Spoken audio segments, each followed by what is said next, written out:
What is up? I hope you're keeping well. So, first of all, my own name is Eric Mara, and I'm absolutely thrilled to welcome you to the very first episode of this podcast. One thing I want to say right from the start is my mission is to help people live a happier, healthier, and more fulfilled life.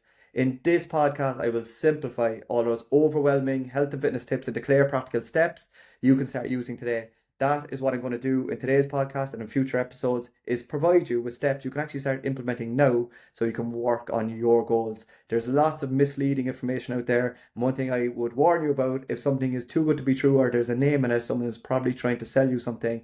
And that's why I want to use this podcast to cut through the confusion in health, in nutrition, and in training. And we want to work on your mindset as well, because mindset is what can hold a lot of people back from getting to where they want to be.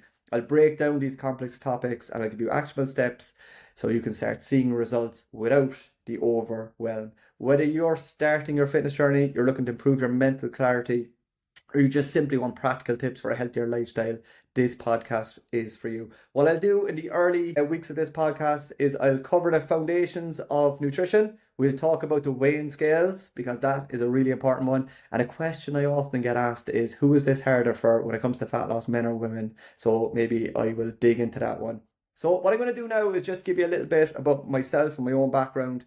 I was told by a friend of mine, Jamie, I should mention the wife first and the kids. So I will talk more about the wife and the kids as I go through this podcast because I suppose they have a big influence on my life. And I know there's people out there with partners and with kids, and also that can be a challenge when it does come to health and fitness as well. Now, the first thing I will mention is something about Sophie because a couple of weeks ago I was asking her about TikTok and I was trying to get a little bit better at doing it and trying to find out the right content to post on there. And this is before I was thinking about starting the podcast. And she said, Dad, you're 40, you should not be on TikTok. So that kind of gave me a nudge to say, right, I probably should start hanging out in the podcast space rather than on TikTok. Here I am. A little bit of background on my coaching, first of all, all right? I am actually doing coaching or I'm online coaching for the last 15 years. We opened the gym, I think it was about 8 years ago. I started in, first of all, Stefanefa CSN is where I first started coaching. I tried to go to college in CIT before that, did marine engineering. I lasted 2 weeks. I just hated it. Look, it wasn't for me. My passion is health and fitness, and I probably realised that straight away when I tried a different course. I did do a sports course in CSN, highly recommend it, absolutely loved it there. Went on then to CIT, which is now known as MTU, to do the degree in health and fitness and the honours degree then in business studies, so background in business as well. Now, recently, all right, what I did was, look, I'm always trying to update like what I'm doing in terms of my standards of coaching. I did a few courses in Setanta College along the way, constantly reading, constantly looking at different studies and whatever just to upgrade my own skills. But in terms of coaching, all right, I think it's the level of coaching needs to be higher. And that's why I went away and I did a master's in UCC in personal management and coaching. I'm always talking about coaching in terms of that the barrier to entry is a little bit too easy, that anyone can become an online coach or a personal trainer. And it is important for you as a person that you are listening to the right person, that you are getting the right coaching, because a lot of the words that we can use as coaching can be dangerous and misleading and it actually helps affect people's mindsets. And one topic that I'll cover around this as well is even something as simple as the weighing scales. And I'll get more into that. Yeah, I've been at this now a long time, always trying to improve my own coaching skills. And the one thing as well is that, as I said, well, I'm passionate for helping people and I want to help more people. And that's why I did want to start this podcast because, yes, I'm working with people one to one, but that does limit me put up content on social media, but that tends to disappear. So this is why I wanted to start this podcast so we can help more people, I suppose, deliver a message to people that I believe is helpful as well. And yeah, just gives me another place to talk to you. So thanks again for listening and hopefully you will enjoy these podcasts as I go through them. Just in terms of my own background, all right, when it does come to training and nutrition. So I started playing soccer when I was really young, so I was always into sport. I'm still playing soccer, even though I'm 40. I know what you're thinking. It's time to give up, Eric. But yeah, look, I'll keep on going as long as I can because I absolutely love it. When it came to strength training, it's just going to sound a little bit strange, but I came a little bit obsessed with men's bodies when I was about 10 or a little bit younger. I was actually at Mr. Cork, all right. So my uncle Tony, He's a bodybuilder. And I remember just being at this event going, my God, this is amazing. They were like freaks in front of me, but I absolutely loved it at the same time. I'm going to talk about my relationship with training and nutrition in a minute, but I actually don't think that me going to that competition probably helped because it was just so all or nothing, isn't it, when it comes to bodybuilding? But at the same time, look, it got me into it, so I have no regrets around that.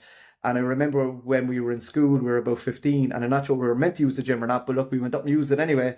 And I just loved the way it made me feel. I loved the challenge of it. It made me feel strong, made me feel good. Now, I also would not recommend that people at that age or at any age would just start lifting weights without any guidance, because I do think I still have an injury in my shoulder since then.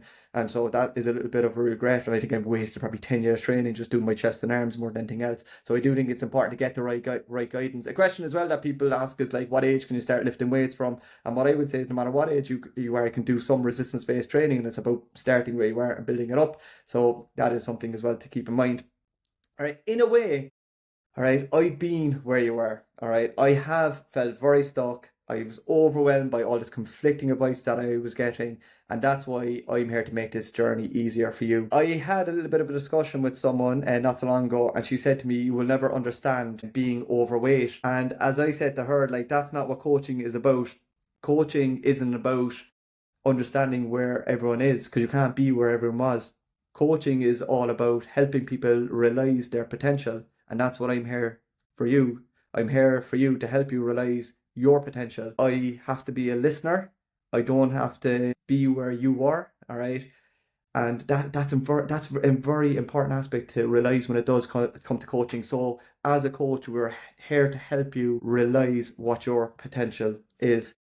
Now, in terms of when I was speaking about bodybuilding and when I speak about mindset, it was very much an all or nothing mindset when I think back to when I first started, I suppose, getting into nutrition properly maybe 15 years ago. But the problem is that I still see a lot of similarities in the way that people look at their own health and fitness and their on and off mindset, using the words on track, off track, as we did back then as well. So while there wasn't as much information out there, while we were still given very confusing and conflicting information, while there is more information there today, while there is better coaches there today, while there is more studies done on all of these topics, it is absolutely still very complicated, and we are still being very conflicted by the advice that we were given. And when I think back to what we used to do then, it was so strict. Like, for example, I remember one time, all right, this is how strict we are. We followed meal plans. So we had to eat exactly what we were told on this meal plan. So on one of my meal plans, I had rice, vegetables, and mackerel. So we were having a night out. Back then, we never thought of alcohol in terms of calories. There was never any mention around that. So we were having a night out. We didn't think about the calories from alcohol. We just said we have to eat these meals because these meals will make us lose body fat or whatever. But anyway, so I had this meal, and we were staying at a friend's house that night. So we were going over there early for a few pre-drinks and all that, as you do. So I said I better bring my meals with me for that day. But I also brought my meals for the next day because we were staying there that night. So I brought my mackerel, brought in the lunchbox, whatever, two different ones. 'Cause I think it was one that night, one the next day. Thought nothing of it when I got there, brought my bags up to the bedroom, left them there, started drinking, totally forgot about my dinner that day or that night. Joe forgot that I had the two meals of mackerel upstairs. We went out anyway that night, came back after the few drinks, as you do, and the smell in the house was absolutely horrific. And she'll never forgive me for it, because it didn't just last that day, it was there for about a month. But it was absolutely mad what we would do. I would never say that I had an eating disorder, actually far from it. But what I would say is that I had disordered eating, and having to bring our food everywhere is a little bit disordered. I know, look, on a general day to day, and I will talk about this when I talk about the topic of nutrition, the foundations of nutrition, is that of course we can bring food with us, we can bring our lunch with us, our meals with us, if we're to work or whatever, or if we're going somewhere. But in general, like going on a night out to bring your food with you to that house was just madness. I remember going to Puck Fair one time, and I brought my meals to Puck Fair with me. If you don't know what Puck Fair is, just a festival. Now, we weren't going there for the festival, we were going there for the drink and the pubs and whatever, but I still had my food with me. I remember traveling to weddings and bringing my food with me for the weddings for that day and the day after. I remember that I wouldn't eat in a friend's house. If I went to my mother's house, I wouldn't eat there. That is not right. If you feel like you can't go to your friend's house and eat the food with them, then that is not right, because you can do that. And that's what I want to do in this podcast. I want to show you that you can do that, because you might be a person listening to this saying, oh, I do that all the time and whatever. But you might also be a person listening to this that thinks that you're either on it or off it. So if you're on it, you bring your food everywhere, you don't eat out, you don't get takeaways. And I want to show you that you can do all that. A few other things, I suppose, when I think about my relationship with both training and nutrition, just around the training side of it, to be honest, I trained way too hard in the early days. I thought I had to train that way. I thought everything had to be horrific. Everything had to be really hard. And I also trained way too much. I trained like, there was times I was training twice a day. And to be honest, I didn't enjoy my training. I really didn't enjoy my training. I would have done things like, if I was passing a mirror, I would lift up my top and have a look at myself. Or what I would do is I would pick at different areas on my body that I knew I was carrying more body fat. And that has been very unkind to myself. And this might relate to you as well, is that when you look in the mirror and you're not happy with what you see, the way we speak to ourselves can be very disordered as well. And we speak to ourselves in a negative manner. So we're being negative towards ourselves. We're being unkind to ourselves in the words that we're using. And if you ever think about this, all right, if you're, especially when you're trying, because you're trying your best and you're trying to implement different strategies, I suppose, to help you feel better and look better, like, and you're being unkind to yourself, why is that being helpful? There's no way. It's never helpful, even if you're not trying, but it's never helpful to be unkind to yourself.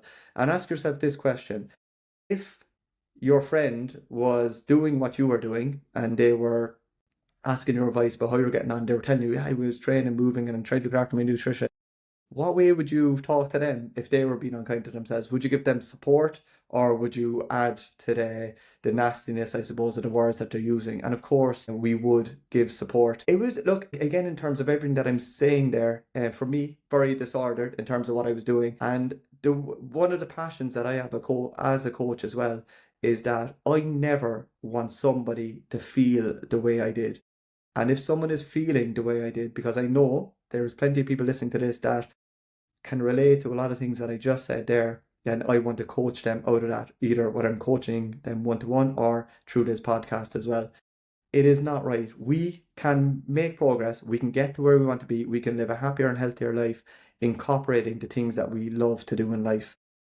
I will always say this to someone: you can make progress a little bit faster in the short term by not eating in someone else's house, by bringing your lunch boxes everywhere, by avoiding takeaways, by not eating in someone else's house, by not having food that you perceive as being bad, like food without nutritional value, and you can still make progress. Or sorry, you can make more you can make more progress doing all those things. You might get faster progress in the short term, but the reality of the situation is, you in the future are going to want to have a night out. You're going to want to eat in someone else's house. You're going to want to have a takeaway. You're going to want to have chocolate and different foods that maybe don't have as much nutritional value.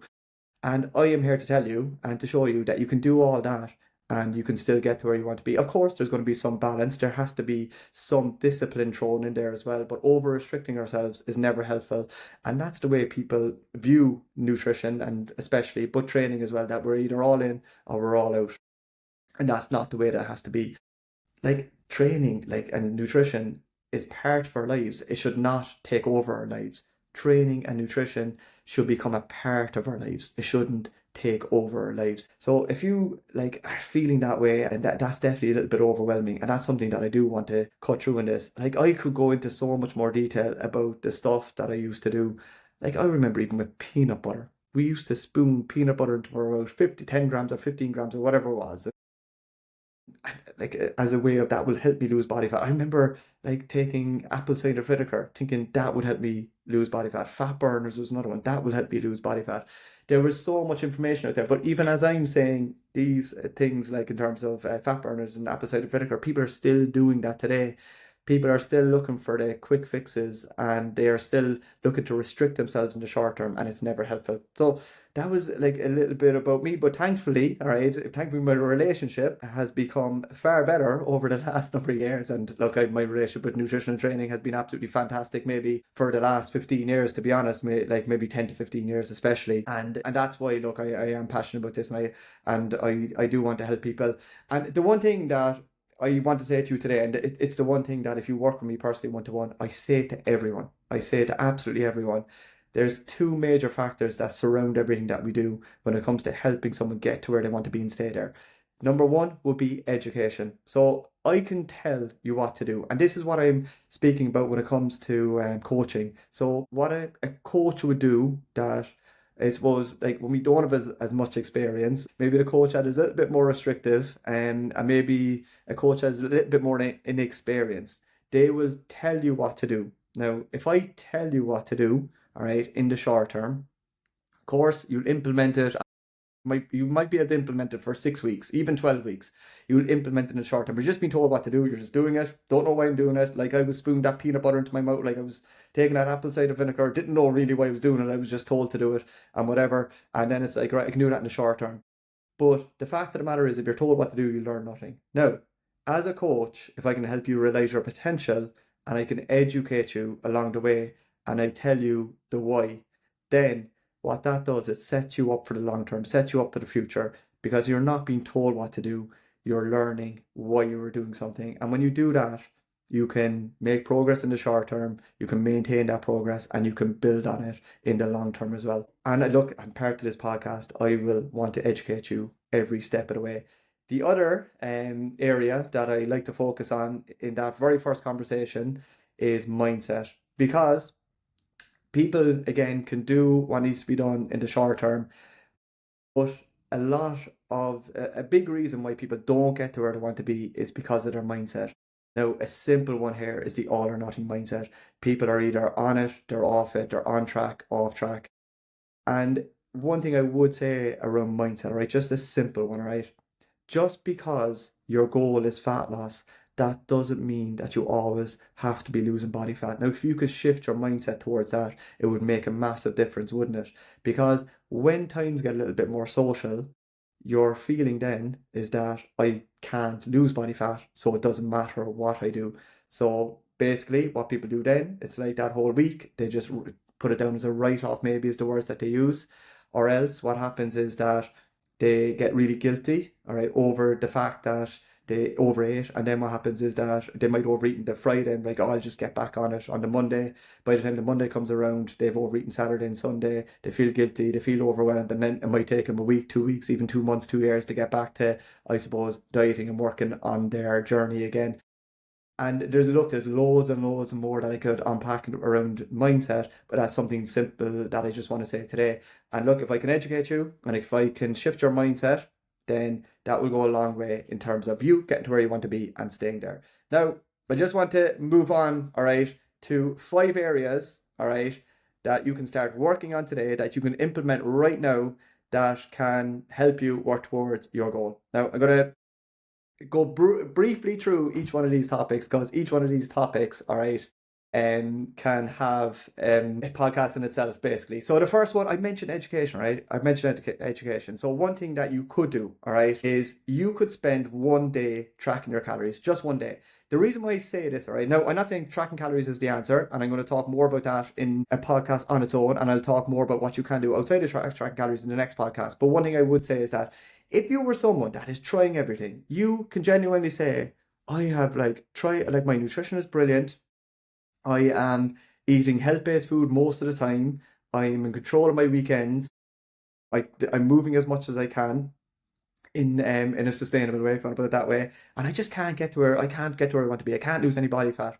Then one thing is an absolute eye opener is track your calories for one day. And when I say track your calories, you are either tracking your calories or you're not. Okay, so tracking your calories actually means that you have to weigh the food, you have to pull on the weighing scale, you have to pull it into the app, you have to also follow through with that, and you also have to track everything that you are eating. So no matter what you are picking on, and if you are having things like oils, sauces, butter, they all have to be tracked to a T. It really is an eye opener. And what I often get from people after they just do one day of tracking, they're like, oh my God, I did not realize there was so much calories in the food that I am eating. I was told it was healthy, and it might be healthy, but it also might have plenty of calories as well. And what I would say to you as well, don't just track one day in the week, or maybe track one day in the week, maybe a Wednesday, and maybe track a Saturday or Sunday as well, because usually it's the weekends that people struggle with.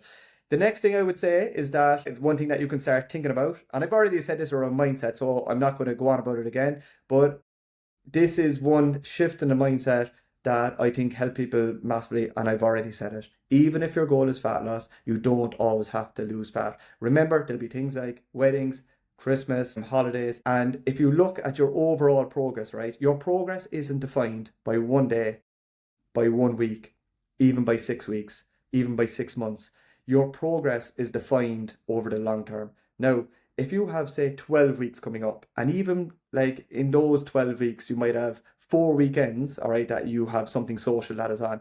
Now, a lot of people, when they see I have 12 weeks coming up, but I'm away 4 or 5, or even 6 times, all right, they will say, oh, sure, I'm out 6 times in the next 12 weeks. There's no point in starting to work on my health and my fitness. But like there's so many other days, there's so many other hours that you can implement what needs to be done to make sure that you make progress within that 12 weeks. Now you mightn't feel that you can make the progress that you want to make because again you have that all or nothing approach.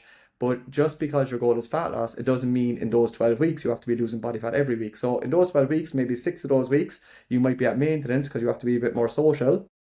And if you work on the other 5 days of that week or 6 days or 6 days of that week, then it'll be easy enough to stay at maintenance. Now, you have the other 6 weeks then to go into a calorie deficit and to make progress. So again, just think about that.